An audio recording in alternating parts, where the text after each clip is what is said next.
Hey, what's up, Tricon Tactical Fitness? So this next video is me doing a talk here at Oasis of Hope Cancer Hospital. I hope y'all enjoy. Hit like, subscribe, share. You know all the things we ask you to do. And enjoy. This is Coach Brian. I run Tricon Tactical Fitness, which is an online personal training for men. And I've been in the fitness industry for around 15 years. I was extremely unhealthy before that. I was in the Army. I did what the Army made me do, and that was it. My life was, I just ate crap. I mean, there's nothing healthy on an Army installation. It's all fast food, and what mitigates that is they're all young and they work out every day. And their lifestyle is active. Otherwise, everything else is unhealthy. And then I quit smoking. I got fat.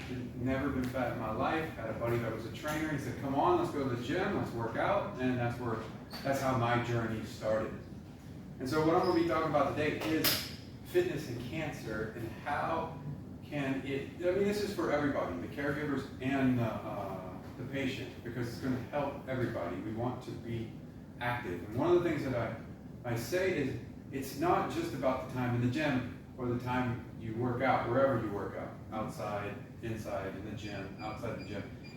It's the whole day. What are you doing the whole day? It's movement throughout the day. Because somebody can work out for 45 minutes at the gym, then go drive to work, sit down at work, drive home, sitting down again, get home, turn on TV and sit down. That 45 minutes of gym has done nothing at all. It hasn't valued you, other than your body will grow somewhat from it, depending on depending on what you've eaten and the sleep that you're going to get. So we're going to talk about why fitness, fitness of exercise on the body, the cortisol and adrenaline stress hormones. I'm only going to briefly talk about adrenaline. The rest of the time it's going to be cortisol, because that's the one that everybody has way too much of. And then types of exercise and recommended starting points that you can start with, depending on your fitness level.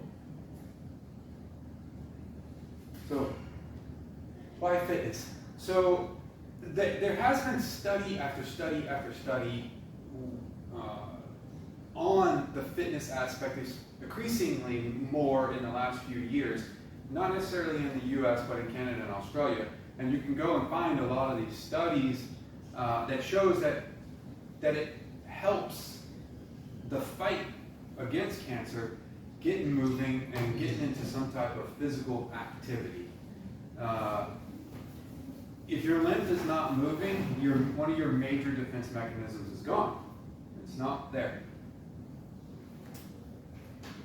And it's not just about the lymph system, it's also the immunoresponse within your muscles and within your blood system, and the response within your body to build itself is going to help fight against the cancer. Because there are studies that show when somebody starts to get active and starts to get into a physical fitness program, the body actually ignores, because we all know that cancer screams the loudest, right? And it takes all the nutrients from the body. But when you start working your body, the research has shown where the body actually ignores the cancer. Because now the body is demanding more and saying, no, I need this more. And so the response there is that the cancer actually gets put on the back burner and stops getting a lot of the nutrients that your body needs. And your body's like, no, me. And we're specifically talking about resistance training and a muscle increase. Because muscle increase is going to help you in so many areas. If your body knows that it needs to build muscle, right, it's not going to eat the muscle. Because that's one of the problems with battling cancer, is that the body starts to eat itself. It starts to use the muscle and process it for energy. So if you're giving your body nutrition and you're doing some type of activity, you're telling your body, no, I need you to build this muscle. Okay? And so that's one of the key parts of this. You really want to build muscle. And the whole idea is funny when we're talking about people that are not battling anything. I always hear people say, well, I don't want to look like they're muscle people. Yeah, you don't understand what they do to look like that. A lot of airbrushing on the on the pictures as well.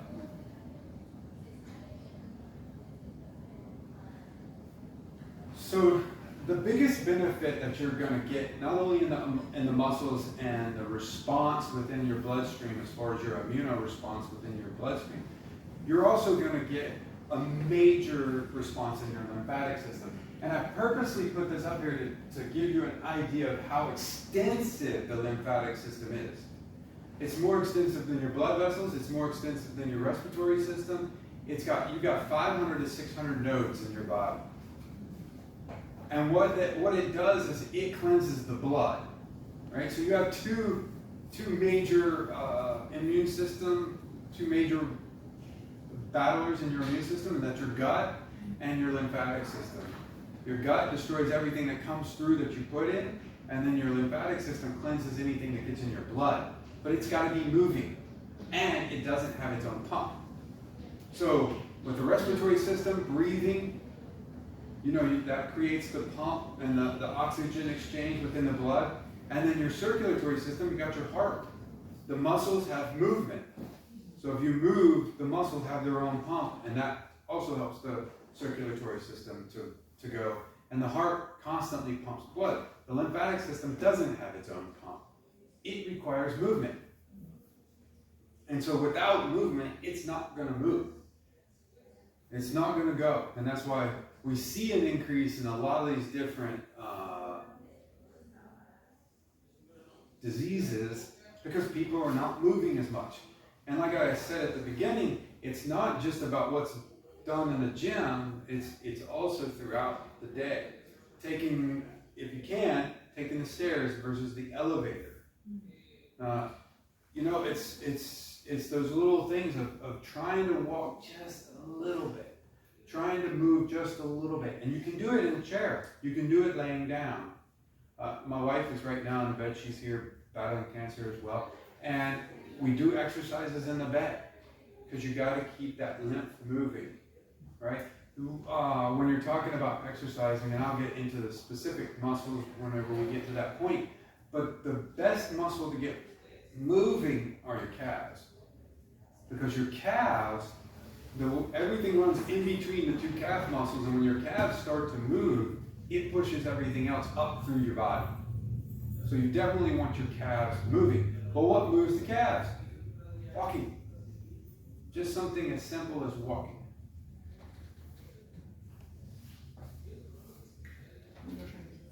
So when you're talking about moving the lymphatic system, it's breathing moves the lymphatic system, the circulatory system moves the lymphatic system, and muscles move it. Muscles and the circulatory system are going to move it the quickest and the most. So when you get into height, when your heart rate gets up and your muscles are burning and you're working it out, you're moving that lymphatic system increasingly more, right? And what the lymphatic system does is it just processes all the toxins out of your body. So the lymphocytes that you're getting, the LIK, the killer cells, that's where they're at. They're in your lymph system. So they're the ones that are looking for things to kill.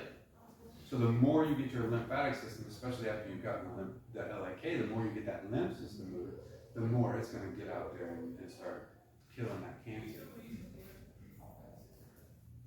So now let's talk about the thing that actually stress has more of an effect on even healthy individuals than even cancer does. Stress right now is topping cancer as far as a killer. And it's pretty crazy to think about something so simple as stress. And there are good stresses. So the word stress has gotten a negative connotation because we think of it as like this guy, right? And it's not always. There's good stress. Working out is a good stress if you do it in a right way. There's all kinds of good stressors that we need in our life to move. Cortisol is at its highest in the morning, and then it tapers off during the day. So there is a good time to work out, believe it or not. And We'll get into that when I get into the exercise part of it. So, stress. When we're talking about stress, most people in today's society are up here. And it never comes down. Why? Because we have our phones attached to us. People can get in contact with us. When back in the day, nobody could get in contact with you until you got home and checked the answering machine. You know? And even before that, when there was no answering machines, they had to catch you at the right time. So stress levels have gone through the roof. We can see what's going on across the world. And before, we were 2 to 3 weeks behind. I remember as a kid living in Germany, and we were 3 months behind any type of movie that was coming out in the 80s. Now, we can have them before they even hit the movie theaters. We can know what's going on before it's even cold, as far as news goes. So the amount of stress when we see all these conflicts going on in this person and this thing and this thing and this thing, because what do they want to report? Negativity. And then you have all the everyday stressors throughout. You know, it's like life is, the alarm goes off, you give yourself about 30 minutes to maybe an hour to get ready for work, jump in the car, fight through that stress, right, of driving and getting to work. You get to work, and then all the stressors of work have hit you, not counting all the stressors that are at home. And I'm sure you can feel that, thinking about all these things, all that stress kind of mounting throughout the day. And I know nobody in here does this, but most people will medicate, so to speak, self-medicate with energy drinks and coffee and tons of sugar and sweets and everything else to try to keep their energy levels up. Crash, you know, down that stuff, crash, and it's throughout the whole day, and then run to the gym and try to work it all off. And that doesn't work, because we're talking about cortisol levels. Your cortisol levels are through the roof. And then you work out when your body's trying to get rid of cortisol so that it can wind down, and then working out causes more cortisol, which is the only time you really want to cause an increase in cortisol, because it's going to help the muscle building process.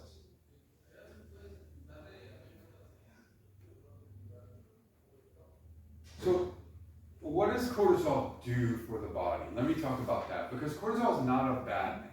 What it does is it increases the insulin uptake into your brain, making your brain more sharper focused. It increases the insulin within the sugar levels and insulin levels within your bloodstream, so that your brain can take it up. It's an energy producer. It's going to create more energy within your body, and that's what it's for, is to give you the stuff that you need during a stressful situation. Whereas adrenaline is a neuromuscular, and so it's a neuro response, and it's going to turn on the muscles to move. And that's why you hear these stories of people lifting cars off kids and all kinds of crazy stuff, and that's adrenaline. And that's for like extremely high stressful situations, combat, whatever. These situations that cause large amounts of adrenaline, and then adrenaline comes off and you're done with it. Whereas cortisol is daily. It's all the time. And so it's a good thing until it gets too much. And so you got insulin in your system, people are pumping their systems full of sugar, and it's never tapering off. And so that's why stress is such a killer now, because cortisol is never like downplaying it. And then what happens is people don't sleep. And it goes back to the self-medicating. Don't sleep, so then nutrition you try to out-eat a bad sleep and then try to outwork a bad diet. And then there's just this response of heightened stress trying to meet all the demands of everything around you and trying to look a certain way and all that stuff. And so what we want to do is put it all back in perspective. Why do I need to do fitness? To move. To have a quality of life. I mean, studies have shown that the increase of battling cancer is 30 to 50% more. It helps your battle in this. And let me talk to the caregivers in this. We have to be the ones that are strong. that can move, that can do things for our loved one that's battling this. So it's not just the one battling it, it's the caregiver as well that needs to do this so that you're physically capable and have the energy to do all the things that you need to do, because now you're filling responsibilities that you wouldn't have previously. They would have done. And so fitness as a whole is for everybody. And that's what I'm trying to get to, is that everybody needs to do it, the caregiver and the patient. And doing whatever, just a little bit will help. Start small.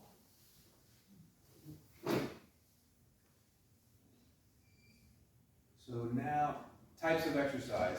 And there was a last bullet, too much can cause too much cortisol, and I'm going to get into that in this. So the types of exercise, exercise has so many fads out there. There are functional fitness, CrossFit, I don't know. They come up, intermittent fasting was in the 80s, don't eat after 6. Right? Remember that? Don't eat after a certain time frame. Well, that was intermittent fasting with just a different name. When they can't get people to catch on to these things, they'll pull them back in, they'll rename them, and they'll throw them back out there. But there's really nothing new out there. I mean, if you go back and look at the gladiators, they had all kinds of different fitness things that they would do to become a better gladiator. They had all kinds of different nutrition plans. Some of the stuff that you see come back out today, they were doing back then. And so there's nothing really new in all this. And so when you're,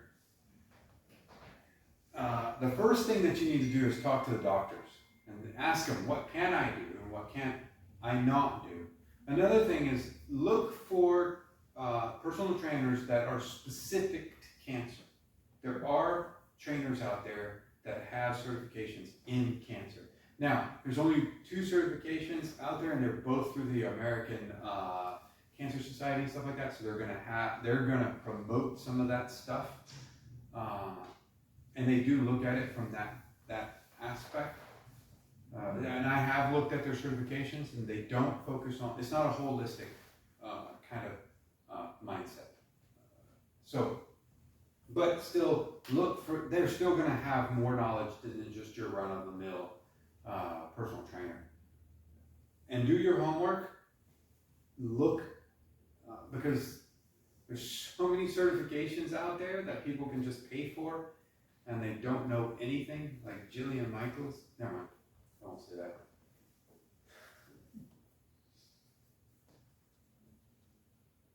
The first thing you want to start with is breathing exercises. And I don't know if anybody's seen some of those breathing machines that you can get. You can get them off of Amazon, or you can get them at the hospitals, stuff like that. You breathe in, you hold it for a little while, you try to pull up those little balls. That's a good place to start, because your lymph system there's nodes within your abdomen and within your lungs. And getting that deep breathing, holding it, letting it out real slow, and doing that 5 or 6 times, doing that repetitively throughout the day, getting used to holding that breath, letting it out. Just relaxing through that, okay? Do that at the beginning of any type of exercise. It helps open your lungs up. It helps get your lungs going, getting your lungs moving. Because oxygen exchange, a good cardio base, is going to be key to any type of exercise program. Well, it doesn't matter what it is. Can you show the breath again once? The what? The breath, can you show it once again?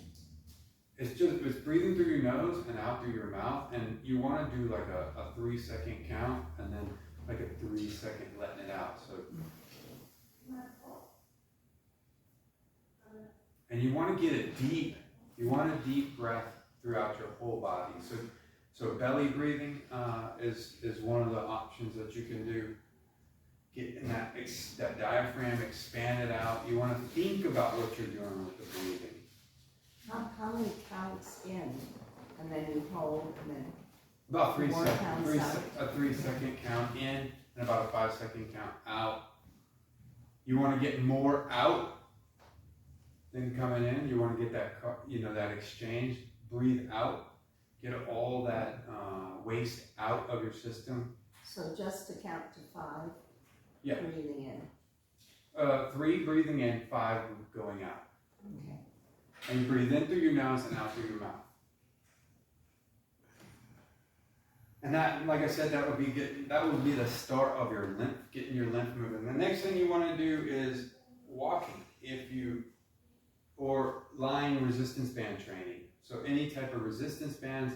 I have some resistance bands over here as an example. A lot of physical therapists use these. You can get a roll of these for pretty inexpensive off of Amazon, and you can pull it out and cut it off for whatever you need. And if you increase in strength, you can also double these up, and it increases the resistance on these. So I mean, that's pretty intense right there. So these are invaluable because you can increase the resistance with these as you go. You can stick with one band for a long time. And we have 2 different kinds here.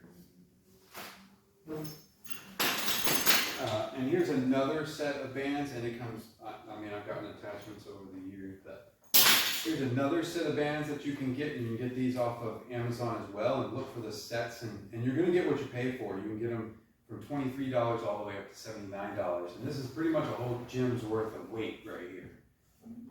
And so they even have a smaller one than this. And like I said, you can start with the smaller one, and you can stay with that small one for a long time. The great thing about the bands is that you're going to get resistance through all 3 contractions. So the concentric, the isometric, and the eccentric contraction. So the work part, the pause, and then the downward part of the exercise, you're going to get resistance through all 3. Whereas with weights or stuff like that, even body weight, at some point you can defeat gravity and your muscles are not working. So if I, like a bicep curl, if I come up here with a bicep curl, I can sit here like this all day long. And I'm not getting any type of resistance. But with the resistance band, if I did a bicep curl, when I get to the peak contraction, I'm still going to be working, and I can't stand there all day long. It's going to be pulling against me. So you get resistance through all 3. And what did we talk about with the lymph? We want the lymph moving. The resistance, that a massive amount of resistance is going to get the lymph moving that much more. So these are a great option. You can attach these to anything. You can attach those other ones down there to the bed. You can do all kinds of exercises in the bed. Caregivers, you can help them. You can hold on to it while you're doing some of these exercises. And there's multiple amounts of exercises that are out there. And I will try to find like a PDF of exercises that you can do, and I'll get it to you, and we can get it out to everybody. So there is a hierarchy of exercising, and I was just talking about if you're sedentary and you can't move, you're in the process of this battle and you can't move around that much, laying in the bed and doing something is the first option. Doing the breathing exercises and then doing the resistance band training. Another thing that you can get, you can get some of this stuff off of Amazon as well. These are just these are like hand exercise stuff. So the old school ones you remember watching Arnold and them guys do with the metal. So this is the same thing. It's just a latex ring, and you just squeeze it, getting just that small movement in there. And this is another thing where you can do, it's weighted, so you're just laying in the bed. You can do like just little small exercise curls. You can actually do some resistance training with these, and these are a great tool as well. And then these smaller ones work extremely well when you're laying down and you're not moving or just doing a lot of different exercises. These are fantastic as well. The king of all exercises for dealing with cancer, though, is the rebounder, because it gets the lymph moving more than even the resistance band. But putting them two together, rebounder with resistance band training, you'll do more with less.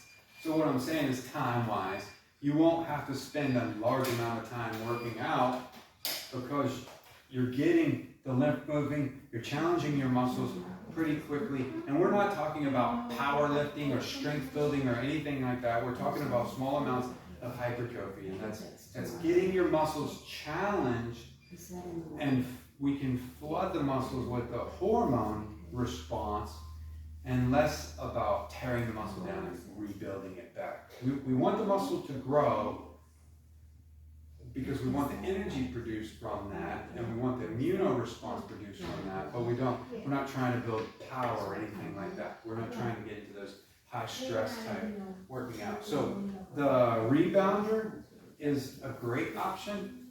Can you explain what it is? I don't know. It's a trampoline. It's a small trampoline. Okay.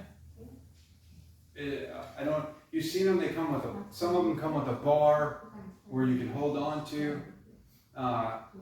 That's another thing, you're going to get what you pay for. They got some that are higher end, and then they've got some that are pretty inexpensive that you can start with. Definitely do your research on how to work out with those. There's a specific way. It's not just the trampoline in the backyard that the kids go bounce on. You're not jumping on it, you're pushing, right? So it's like I tell people when they're doing a squat, don't push the weight up, push it down, push the ground away. So that's what you're doing. You're pushing the trampoline away, and you start bouncing in it, and it gets the lymph moving, probably one of the best ways. The next best option, if you can't physically get that movement going, is a vibration machine. So the vibration technology came out. No, I'm not talking about that thing in the 50s where they wrapped the belt around them and kind of sat there vibrating. I'm talking about a machine that it's got a platform, and it vibrates your whole body. This was originally created from NASA, and I got to see the machines when I worked security out at the Kennedy Space Center. So NASA created this because they had astronauts. Their bone mass and their muscle mass was depleting quickly while in space, because they don't have gravity, right? And so their body's like, well, I don't need this stuff, and it starts to atrophy. And so because of this, they were like, man, we need something that's going to help them maintain this. And they found that vibration was the best thing. Now, you can't get the levels of vibration that they were using out in the market, but it's still pretty good. And the better vibration machines are only gonna allow you to go 15 minutes and no longer than that.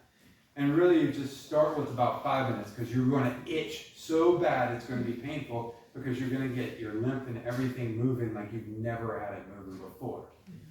And so that's a great option as well.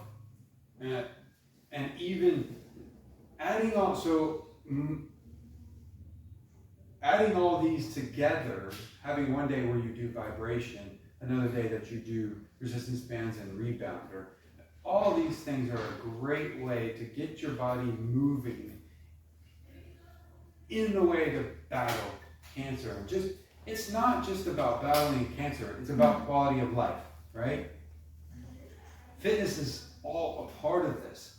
Why am I going to eat good? Because I want to live longer. Why am I going to keep my body moving? Because I want to live longer. We all know that sitting around doing nothing, sitting around, is not going to get us what we really want. That sedentary lifestyle is we were made to move. We were made to get up and be outside, moving around, challenging ourselves to go further and just be better. And so that's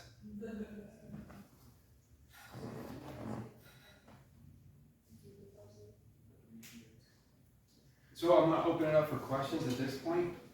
So this vibration machine would not be only the best thing for cancer patients, but also for insulin. I use it every day. So that's the end of my workouts because I do a lot of resistance band training and I do rebounder training, but the end of my workout is always the vibration machine. What I've found is the vibration machine, so what can happen is your skin can attach and you get to basically the muscles in a lot of different areas. And so when you do the vibration machine, it'll help break up some of that stuff. It's just a great way to kind of end a workout, to kind of break up some of that and get some stuff moving through your body.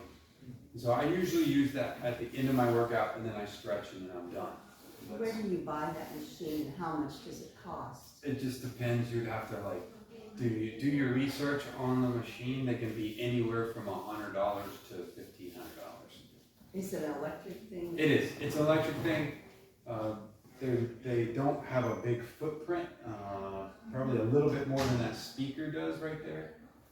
So they're not like in the way. Well, some of them can get kind of bulky.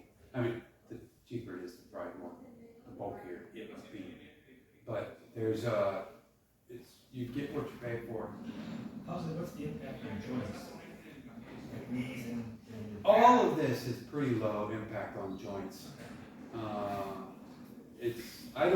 I have some issues from being in the military with some joint stuff, and it helps me.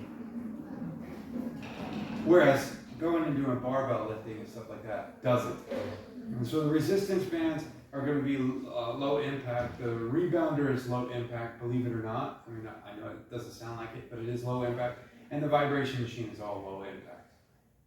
And so when we're talking about, you want low impact type of working out. Now, caregivers, you can add more stuff like kettlebells. I'm a big fan of kettlebells as well. You can add some kettlebell work to your workout as well. Kettlebell looks like a big ball with a handle attached Do you want to to it. Google it? Huh? Do you want to Google it? I can Google it.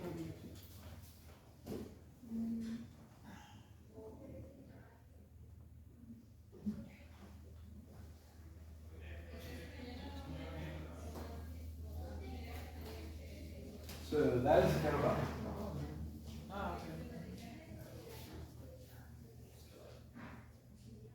That's the only way I would say where you don't really, it's rare that you'll defeat gravity with this, just because of the way it sits. It's sitting and posing. So like I used the bicep curl example with a dumbbell, the weight is on the side, so when I get up here, I've defeated gravity, and it's not really a challenge. But if I have a kettlebell, it's over here, and that weight is still pulling on me, so I'm going to get more resistance at that peak contraction. Same thing with like if I'm doing a press type situation. With a dumbbell, I can sit here all day long. With those, I can't because the weight's sitting out here, so it's pulling away from me. And so these are another good option for the caregivers. I wouldn't get into these so much for the cancer patients until you can get to that point where you think you can, or where your doctor. Always check with your physician, your oncologist. First test them and make sure that they even like fitness, especially for American doctors. Okay. Any other questions? Do you have any kits of those resistance belts that you recommend for a beginner? Or just go online and... I would say just go online. You can actually get them pretty inexpensive. I've seen the bands, they have like really light, like 3 or 4 different ones. You get it in like a in a package. 5. Yeah, they got a 5 in a pack. You can get them at TJ Maxx, Ross. Any of those places will have them over in their little fitness section. They'll have a package of them for $5 to start with. That's pretty. And that's these. They'll have these pretty inexpensive. You can also find these in Walmart. You can find them in the same places. You can find them Playing Against Sports. Playing Against Sports is going to be a little bit more expensive.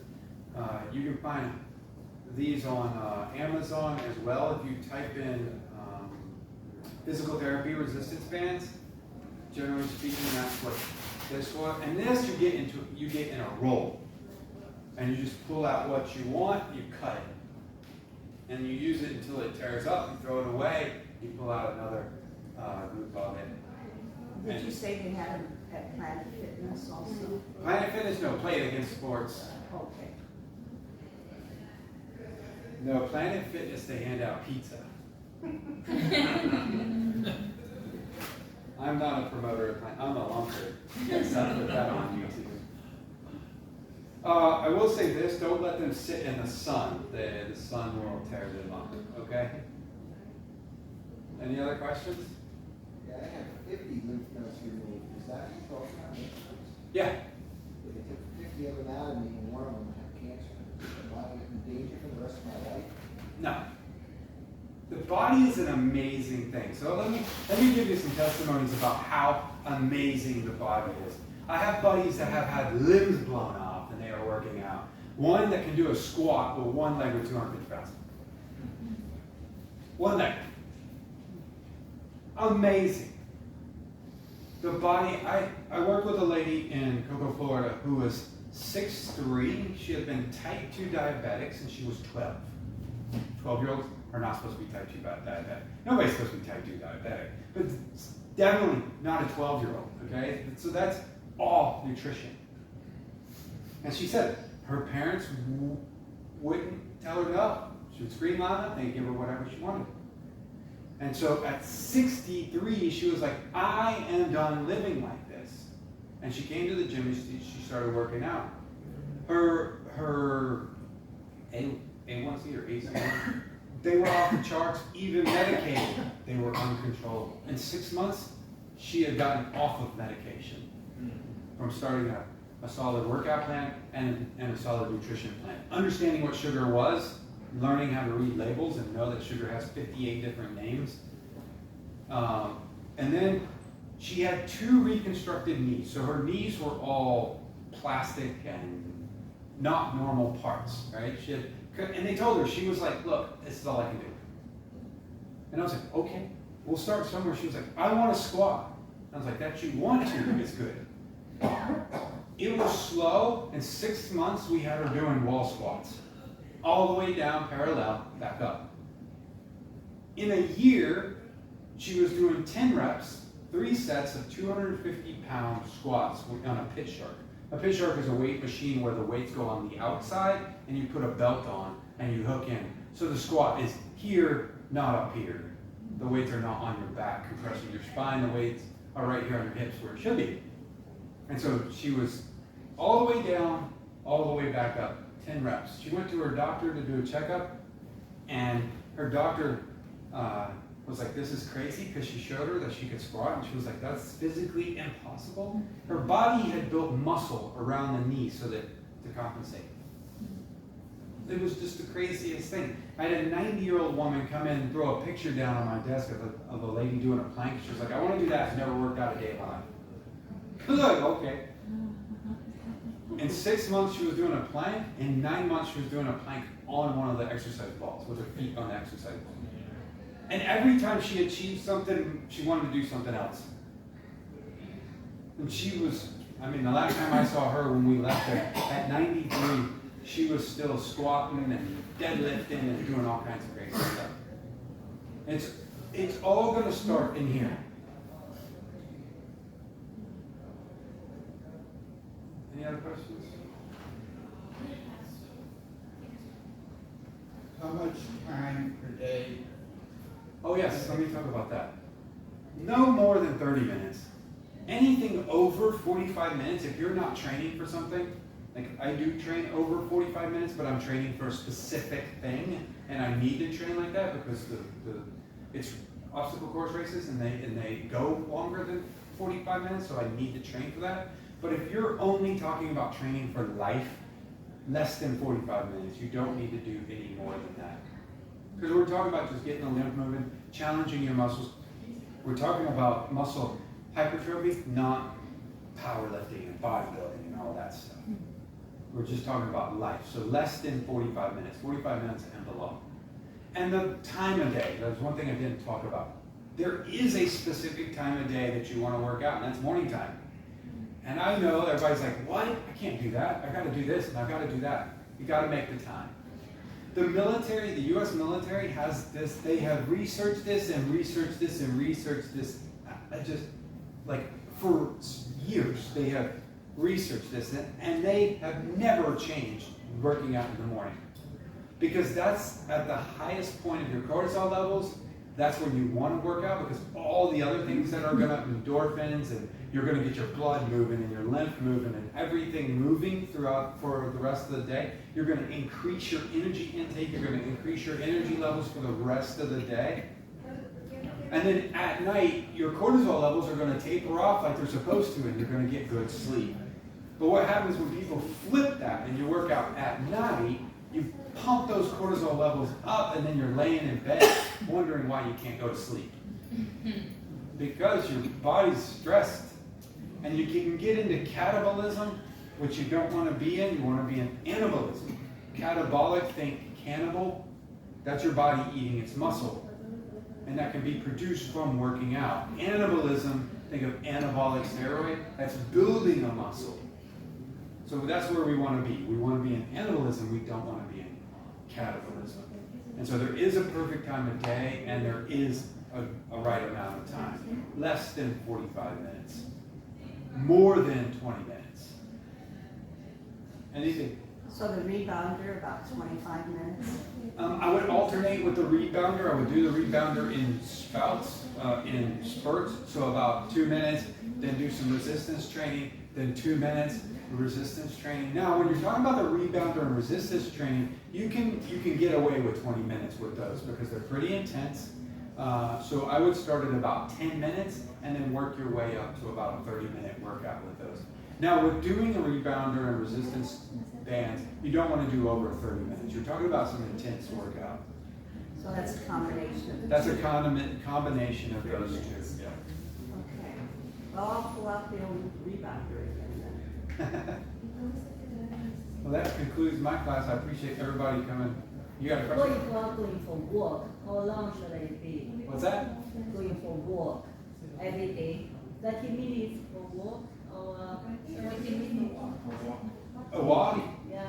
Yeah. It needs to be brisk walking, not just kind of like taking in the sights. We're not talking about sightseeing and walking. We're talking about some pretty hardcore. You ever seen some of those people out there power walking? A little bit less than them. Yeah. How long should I be? About 30 minutes. 30 minutes. Yeah, 30 minutes. No more than 45 minutes.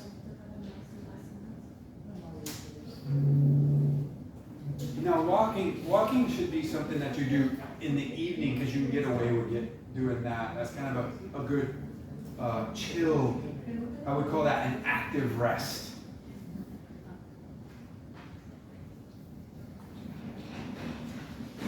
Trail walking is another good option once you get to where you can walk. Trail walking is an excellent workout in that there's not a lot of toxins in the air. If you're out there in nature, you're going to get good clean oxygen from the trees as much as you can. I know most places, even the woods, is going to be polluted, but that's walking hiking is a great option.